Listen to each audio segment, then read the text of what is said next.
ஆத்துக்கு பக்கம் ஆத்து சுரக்கிற ஊத்துக்கு பக்கம் யாரோ வச்ச தென்ன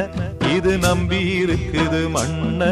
இது தானாக வளர்ந்த மரம் பாரம்மா ஒரு தாயாரு தந்தை யாரு கூறம்மா ஆத்துக்கு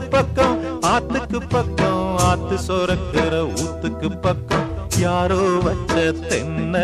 இது நம்பி இருக்குது மண்ண இது தானாக வளர்ந்த மரம் பாரம்மா